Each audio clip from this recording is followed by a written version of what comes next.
हाँ जी दोस्तों नमस्कार, मैं हिंदी प्राध्यापिका राजबाला आपका अपने YouTube चैनल हिंदी साहित्य समीक्षा पर स्वागत करती हूँ। तो पिछले व्याख्यान में हमने द्विवेदी युग की बात की थी। आज द्विवेदी युग के प्रथम कवि महावीर प्रसाद द्विवेदी की बात मैं करने जा रही हूँ। महावीर प्रसाद द्विवेदी द्विवेदी युग के महान विचारक, पथ प्रदर्शक और सर्व स्वीकृत साहित्य नेता थे, क्योंकि इस युग का नामकरण ही इनके नाम पर पड़ता है। इन्होंने जो हिंदी के उत्थान के लिए, हिंदी साहित्य, हिंदी भाषा के उत्थान के लिए जो महान कार्य किया, वो हिंदी साहित्य में चिर स्मरणीय रहेगा। तो इसी कारण से क्या है, इनके उस महत्वपूर्ण योगदान को देखते हुए इस काल का नामकरण जो है वो महावीर प्रसाद द्विवेदी के नाम पर ही क्या किया गया, द्विवेदी युग किया गया। और कब से कब तक माना जाता है द्विवेदी युग? पिछले व्याख्यान में मैंने बताया था 1900 से 1918 तक। बहुत सी जगह 1900 से 1920 तक भी मिलता है। अगर पेपर में 1900 से 1918 ऑप्शन में हो तो वो भी ठीक है, 1900 से 1920 अगर ऑप्शन में हो तो वो भी ठीक है। दोनों ऑप्शन नहीं देगा, या तो 1900 1918 देगा या फिर 1920 तक देगा, तो ठीक है। अगर दोनों में से कोई एक आ जाए तो आप दोनों में से किसी एक पर टिक लगा सकते हैं, ठीक है। तो सबसे पहले हम बात करते हैं इनके जन्म की।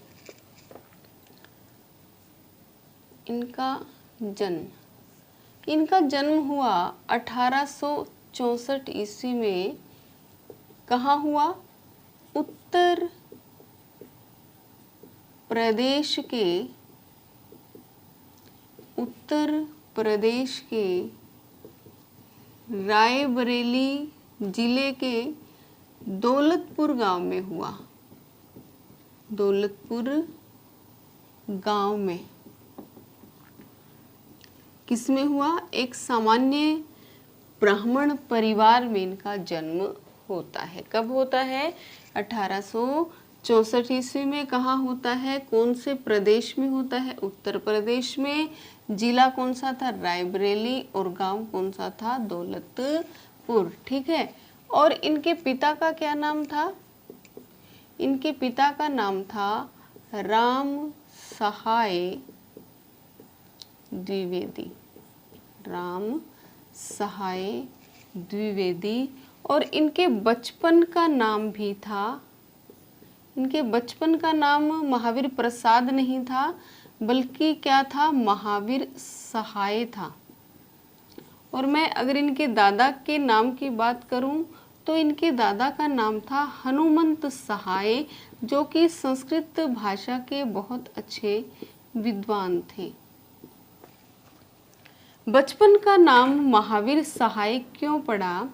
इसके पीछे एक मतलब महावीर सहाय बचपन का नाम था और महावीर प्रसाद कैसे पड़ा, इसके पीछे एक कहानी है कि जब महावीर प्रसाद के पिता राम सहाय द्विवेदी ने गांव की पाठशाला में इनका नाम लिखवाया, तो उस समय जो हेडमास्टर थे उन्होंने क्या किया, भूल से महावीर सहाय के स्थान पर महावीर प्रसाद लिख दिया। और ये भूल जो थी वो स्थायी बन गई, इस त्रुटि को कभी दूर ही नहीं किया गया। तो फिर वो महावीर प्रसाद जो नाम था वो क्या हो गया, वो प्रचलन में आ गया और द्विवेदी फिर ये अपने नाम के साथ लगाने लग गए थे। तो ये क्या थे? और इनके पिता की बात करूं मैं, राम सहाय द्विवेदी। ये राम सहाय द्विवेदी जो थे, मतलब ये एक ग्रामीण गरीब से ब्राह्मण परिवार में उत्पन्न हुए थे। और राम सहाय द्विवेदी उस समय एक सरकारी कर्मचारी थे।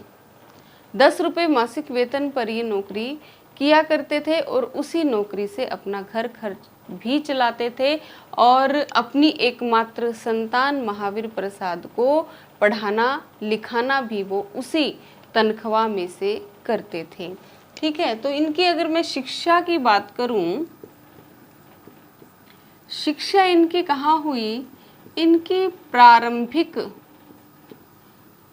शिक्षा जो थी वो गांव के मदरसे में हुई। प्रारंभिक शिक्षा कहाँ हुई? गांव के मदरसे में हुई। मदरसा क्या होता है? एक छोटी सी मुसलमानों की एक पाठशाला होती है, उसे क्या कहा जाता है? उसे मदरसा कहा जाता है। तो मदरसे में इन्होंने उर्दू सीखी और संस्कृत जो है वो इनके दादाजी को बहुत अच्छे से आती थी। थोड़ी बहुत संस्कृत इनके पिताजी भी जानते थे। तो संस्कृत का अध्ययन इन्होंने घर पर ही किया और उर्दू कहाँ सीखी? मदरसे में सीखी। जब ये 13 वर्ष के हो चुके थे तो 13 वर्ष के पश्चात अंग्रेजी सीखने के लिए इन्हें रायबरेली के स्कूल में दाखिला दिलवाया गया। बहुत गरीब थे इनके पिताजी, केवल मात्र 10 रुपये तनख्वाह लेते थे। तो उस तनख्वाह में तो क्या था, घर खर्च चलाना ही बड़ा मुश्किल था। तो बच्चे की पढ़ाई की व्यवस्था कैसे करते? तो जैसे तैसे बच्चे को रायबरेली के अंग्रेजी स्कूल में दाखिला तो दिलवा दिया, परंतु फीस भरने के अतिरिक्त अन्य खर्च वहन करने के लिए इनके पास पैसे नहीं थे। तो महावीर प्रसाद द्विवेदी 36 किलोमीटर दूर रायबरेली जो है वो पैदल ही जाते थे। इनका एक निबंध है, मेरी जीवन यात्रा, उसमें वो बताते हैं कि मैं 36 किलोमीटर दूर पैदल ही जाता था और अपने कंधे पर आटा और दाल लाद के जाया करता था। रोटी बनानी आती नहीं थी तो दाल में ही आटे की लोई बना करके वो डाल देते थे और उस आटे की लोई को दाल के साथ खा करके अपना पेट भरते थे और अपनी शिक्षा को जारी रखे हुए थे।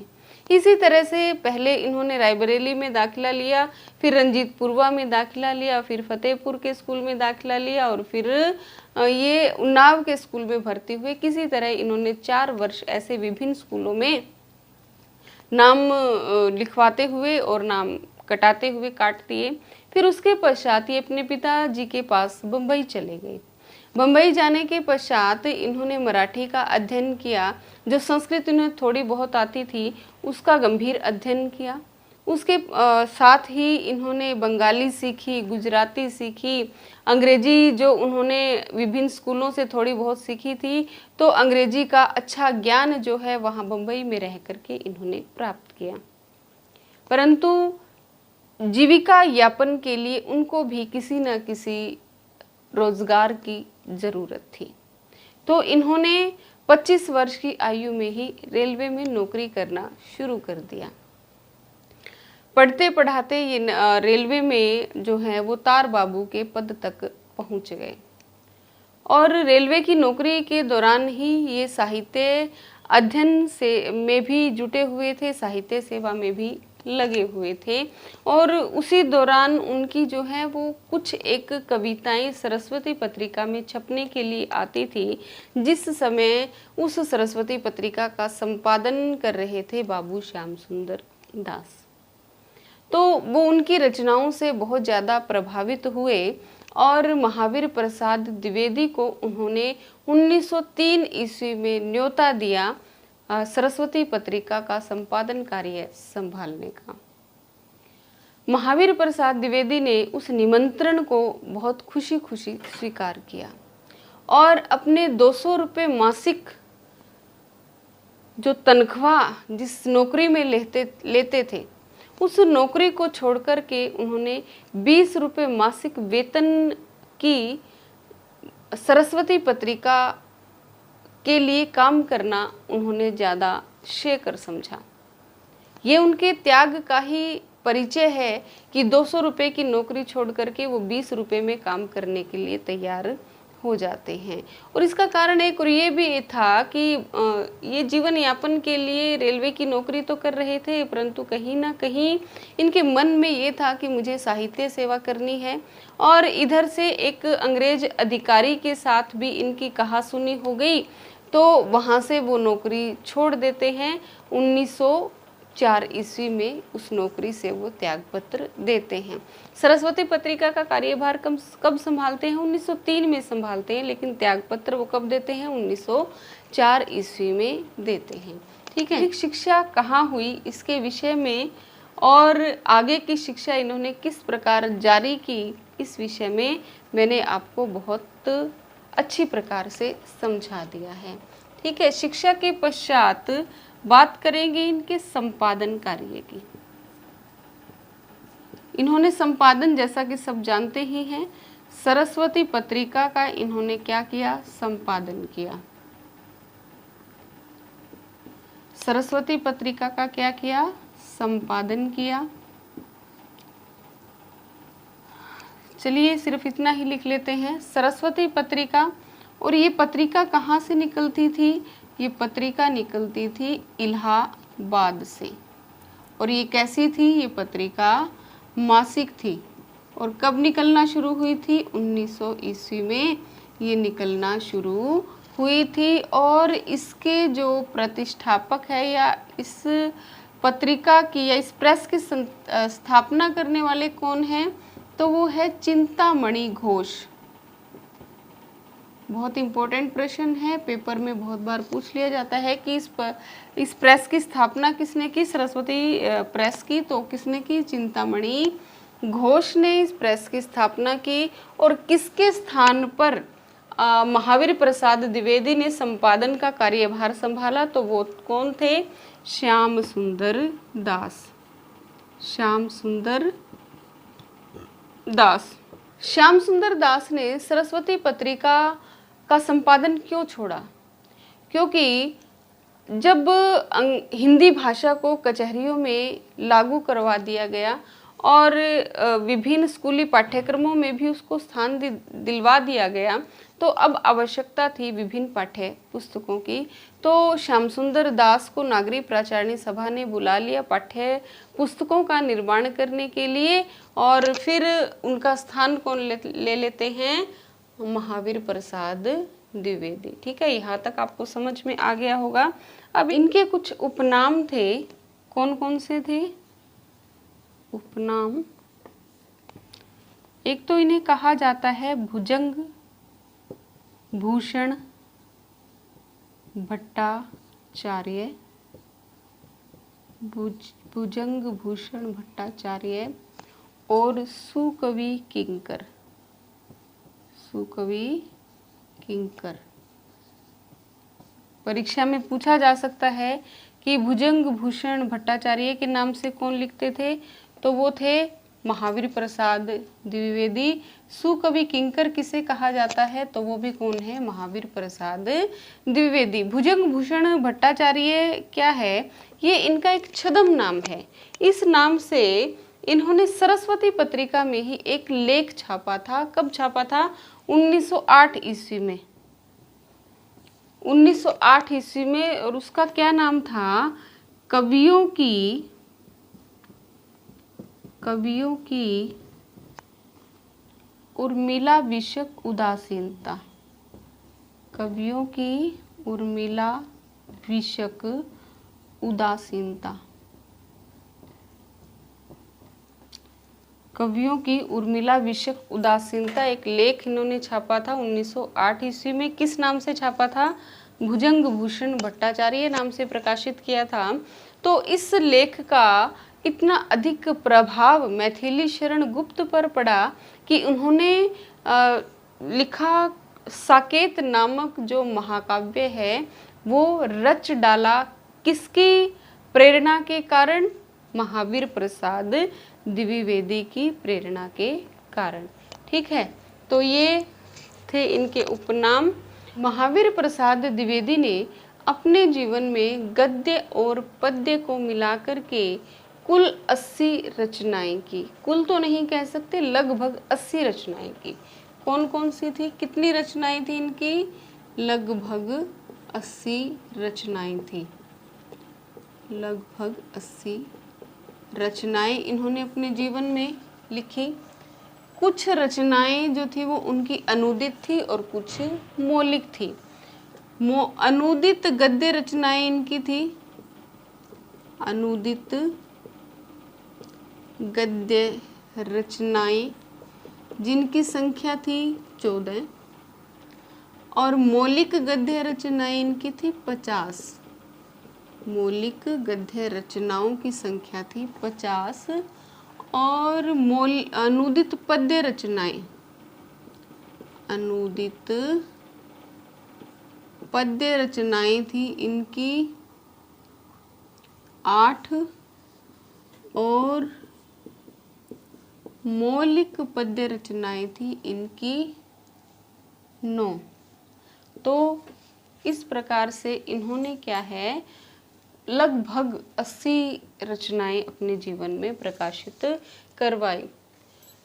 जैसा महावीर प्रसाद द्विवेदी का व्यापक और विस्तृत व्यक्तित्व था, उतना अधिक ये लेखन कार्य नहीं कर पाए, क्योंकि केवल 80 रचनाएं छोटी बड़ी जितनी भी थी उनको मिलाकर के उनकी संख्या लगभग 80 बैठती है।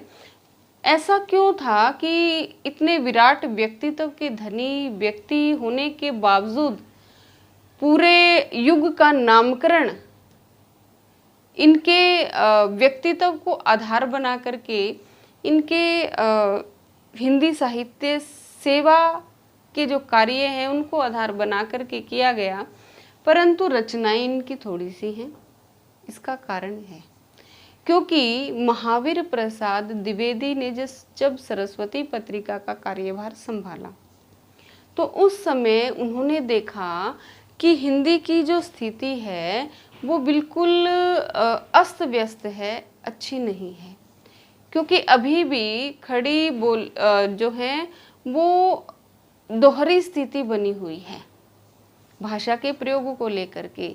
गद्य में तो खड़ी बोली का प्रयोग हो रहा है और पद्य में ब्रज भाषा का प्रयोग हो रहा है और कुछ गिने चुने छंदों का प्रयोग कवि कर रहे हैं। और अभी भी काव्य में क्या है, नायिका भेद या भगवत विषयक भक्ति या फिर थोड़ी बहुत देशभक्ति, इन सब विषयों को लेकर ही काव्य रचा जा रहा है, साहित्य लेखन हो रहा है। द्विवेदी जी को यह बात बिल्कुल भी अच्छी नहीं लगी, तो इन्होंने सबसे पहले तो कवियों को कहा कि अपने लेखन कार्य को विस्तृत कीजिए। कवि कर्म एक लेख लिखते हैं, उसमें ये कवियों को फटकारते हैं कि अब बहुत हो चुका। यमुना की क्रीड़ा केलियों का अद्भुत वर्णन, सब क्रियाओं परिक्रियाओं पर अब कविता लिखने का समय नहीं रहा। हाथी से लेकर के चींटी तक या फिर राजा से लेकर भिखारी तक, मतलब हर एक छोटे और बड़े विषय पर कविता रची जा सकती है। और उनकी इस फटकार का प्रभाव उस युग के कवियों पर, लेखकों पर दिखाई भी पड़ता है। फिर छोटे से लेकर बड़े विषय पर जो है वो इस युग में कविताएं देखने को मिलती हैं। द्विवेदी युग अभी बात कर रहे थे कि महावीर प्रसाद द्विवेदी रचनाएं अधिक क्यों नहीं लिख पाए, क्योंकि जब इन्होंने सरस्वती पत्रिका का कार्यभार संभाला तो ये भाषा के परिष्कार पर, उसकी शुद्धिकरण पर या उनकी व्याकरण सम्मत त्रुटियों पर इन्होंने अपना ध्यान केंद्रित किया। जो भी रचनाएं सरस्वती पत्रिका में छपने के लिए आती थी तो वो किसी भी रचना को बिना पढ़े छापते नहीं थे। बहुत सी रचनाओं को तो उन्होंने लौटा भी दिया था वापस, कि जो रचना उन्हें पसंद नहीं आती थी तो वो क्या करते थे, चाहे कोई बुरा माने चाहे भला माने, वो उस रचना को वापस लौटा देते थे। इस विषय में जो है निराला जी की जूही की कली का नाम विशेष रूप से लिया जाता है। निराला जब सरस्वती पत्रिका में जूही की कली को प्रकाशित करवाने के लिए गए तो उन्होंने क्या है, जूही की कली को छापने से मना कर दिया था। कहा और उसके कहा था कि रबड़ और केंचुआ छंद जैसी कैसी कविता लेकर के आए हो, इसे कौन पढ़ेगा, ये कोई छापने योग्य कविता नहीं है, कोई और लिख करके लाओ तो छप जाएगी। ऐसा कह करके उन्होंने क्या है निराला जी को चलता कर दिया था। फिर ये कविता जो है वो दूसरी पत्रिका में छपी थी और बहुत प्रसिद्ध भी हुई थी। तो ये क्या करते थे कि जो भी निबंध कविता इनके पास लिखने के लिए आती थी वो उसकी व्याकरण सम्मत त्रुटियों का निराकरण करते थे और जो शब्द उन्हें सही नहीं लगते थे उन शब्दों के स्थान पर दूसरे शब्दों का प्रयोग करते थे। और कई बार तो ऐसा होता था कि शुद्धिकरण करते करते पूरा निबंध स्वयं ही लिख डालते थे और फिर उसी रूप में उसको प्रकाशित करवाते थे। तो यही कारण था कि ये अपने लेखन के लिए, अपने मौलिक लेखन के लिए समय नहीं निकाल पाए, जिस कारण से इनकी कुछ ही रचनाएं प्रकाशित हुई थी। ठीक है, तो आज हम केवल क्या करते हैं, केवल इनकी अनुदित पद्य रचनाओं की बात करते हैं, अनुदित और मौलिक पद्य रचनाओं की बात करेंगे। अगले व्याख्यान में इनकी गद्य रचनाओं की बात होगी।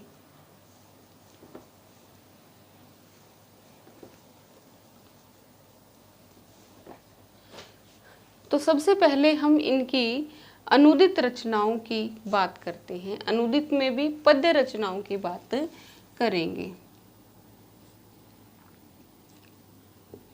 अनुदित पद्य रचनाएं, क्योंकि जो महावीर प्रसाद द्विवेदी हैं उनका मन भी पद्य की अपेक्षा मतलब कविता लेखन की अपेक्षा गद्य लेखन में, निबंध लेखन में, आलोचना, संस्मरण इत्यादि लिखने में इनका मन अधिक रमा है।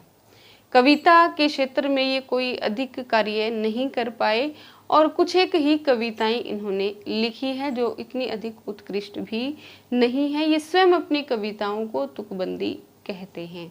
तो और ये भी कहा जाता है कि इनकी जो अनुदित रचनाएं हैं वो उनकी मौलिक पद्य रचना की अपेक्षा अधिक सरस हैं, अधिक सरल हैं। ठीक है, तो अनुदित पद्य रचनाओं की बात करते हैं। पहली जो थी इनकी वो थी विनय विनोद। विनय विनोद ये क्या थी, ये भर्तहरि संस्कृत कवि थे। ये भर्तहरि के वैराग्य शतक का, भर्तहरि के वैराग्य शतक का दोहा छंद में अनुवाद। भर्तहरि के वैराग्य शतक का दोहा छंद में अनुवाद। दूसरी थी स्नेह लीला।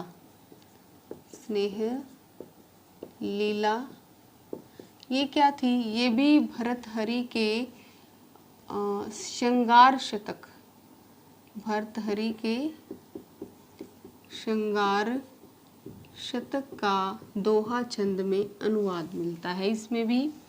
और तीसरी थी इनकी बिहारी बिहार।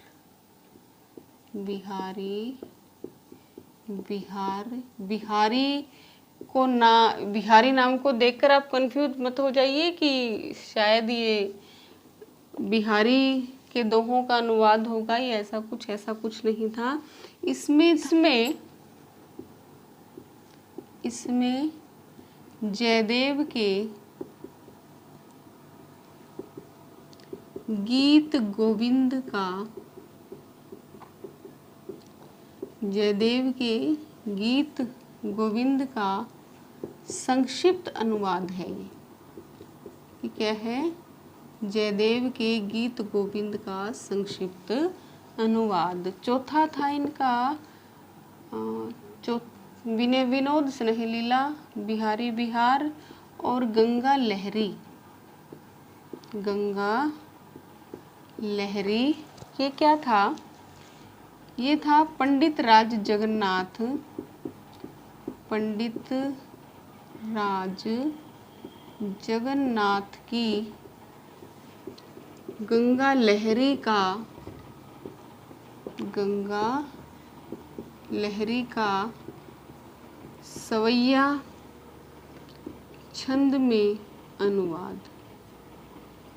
ठीक है, इसके पश्चात पांचवी है सुहाग रात।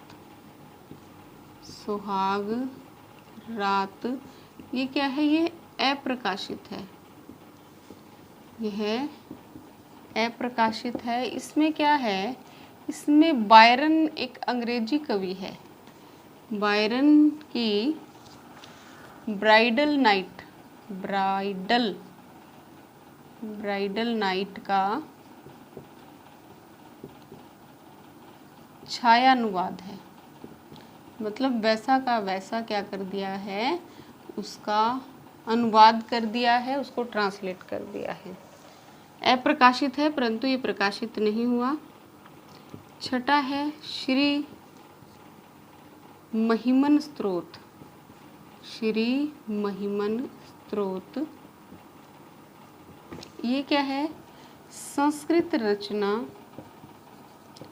संस्कृत रचना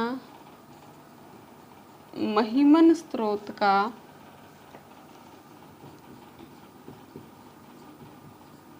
संस्कृत रचना महिमन स्त्रोत का संस्कृत वृत्तों में अनुवाद, संस्कृत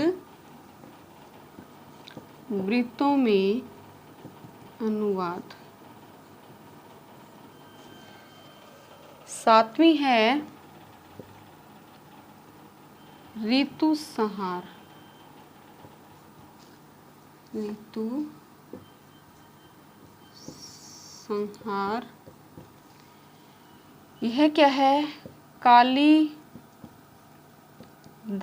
के ऋतु संहार का, कालिदास के ऋतु संहार का छायानुवाद है। ये भी वैसा का वैसा ही ट्रांसलेट कर दिया गया है जो कालिदास ने ऋतु संहार लिखा था संस्कृत में। ठीक है। 8वीं है कुमार संभव सार, कुमार संभव सार। इसमें क्या है? इसके प्रथम 5 सर्गों का, प्रथम 5 सर्गों का संक्षिप्त अनुवाद। ठीक है। तो ये थी इनकी 8 अनुदित पद्य रचनाएं। कौन कौन सी थी?